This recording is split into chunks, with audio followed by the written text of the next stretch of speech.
Happy Wednesday, beautiful people! Pagkababa ko nga ay diretso na tayo sa kusina at na nga ang minarinade natin na beef tapa kahapon. Habang hindi pa hayan luto ay niligpit ko muna at pinunasan ng ating mga baking tins at ipinasok ko na yan sa loob ng ating cabinet. Ito na din ang silicone na ginamit ni ate sa pag-bake ng kanyang cookies and cream na kanyang isinero sa kanyang kaibigan kahapon. Dahil talagang ayaw natin ng kalat ay sinisigurado ko na malinis ang ating kilusan dito sa kitchen. Malapit na nga maigahan ang ating beef tapa at tulog pa rin ang ating bunso. In-update ko muna ang kalendaryo at nakadungaw na nga ang ating mga napakagagandang rosas. Dahil ngayon nga ay beef tapa ay nag-request nga si JJ ng sunny side up egg at yan daw ang totoong kapares ng kanyang almusal kaya naman certified Filipino talaga by heart. Hinandaan ko rin si Daddy ng kanyang baon na Lebanon bologna sandwich at for today nga ay gumamit tayo ng provolone cheese.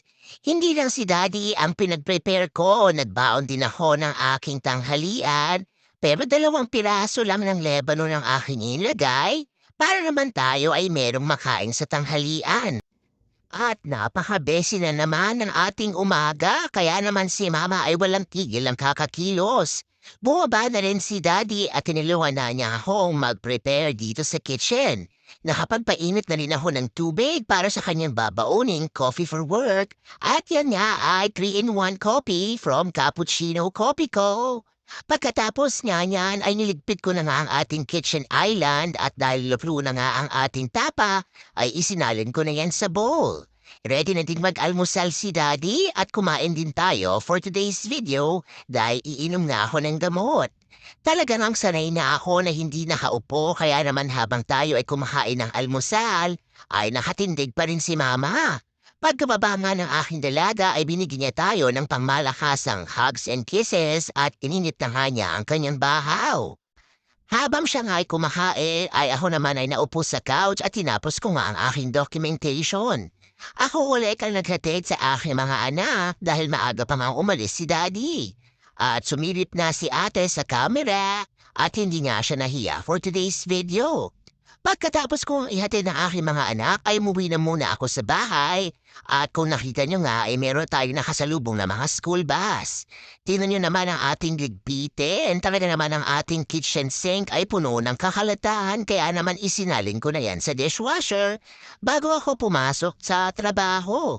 Ine-enjoy ko pa rin ang ating black coffee dahil hindi ko maya naubos bago ko ihatid ang aking mga anak. Bago mag-alas 8:30 ay nag-prepare na tayo, papasok sa work dahil tapos na nga tayo mag-documentation, ay inilagay ko na ang aking computer at nagpainit na rin ako ng tubig para sa ating babauning kape. Maulan nga ang weather natin ngayon, kaya naman hindi tayo pwedeng walang kape sa daan. Ayaw ko rin namang antukin at napakalayo nga ng aking travel. Ayan na nga ang isang piraso ng saging at ang ating Lebanon bologna sandwich na ating pananghalian for today. At for the drive na nga tayo at dahan-dahan lang na pagpapatakbo si Mama. Ang first patient ko nga ay 20 minutes away sa aming bahay at naglagay pa nga ako ng mask dahil siya nga ay may pusa at allergic tayo dyan. Medyo malayo din ang ating nilahat kasama si patient number 1 at nagdadrive na nga si Mama papunta sa patient number 2. Wala pa ngang alas 10 ay nakaramdam na tayo ng gutom kaya naman kumuha na nga ako ng isang pirasong granola bar. Dahil ang ating next patient ay nakatira sa malayong lugar at tayo maipapunta na naman sa bundok, ay sinubukan ko ngang libamay ng aking sarili. Habang tayo nga ay nagdadrive sa katuktukan ng bundok ay napansin ko na naiwan ko sa bahay ang aking baong kape kaya naman sobrang inis na inis yan. Tingnan niyo mga kapamilya at karis, ang daan na ito ay masahol pa sa pag-akyat mo sa Baguio at talaga namang napakatarik ng daan. Ang bahay nga ni patient number 2 ay sa dulo ng walang hanggan at pagkatapos nga natin siyang kitain for therapy, ay uminom na lang muna si Mama ng tubig. Papalik na tayo sa Kabihasnan at eto na nga ang ating drive papunta sa city. Ang bahay nga ng aking pasyente ay sa province kaya naman wala ka halos makita mga bahay dyan. Malayo-layo din ang ating drive at talaga namang kitang-kita sa pagmumukha ni Mama ang kanyang pagkainis dahil sa wala nga siyang mainong kape today.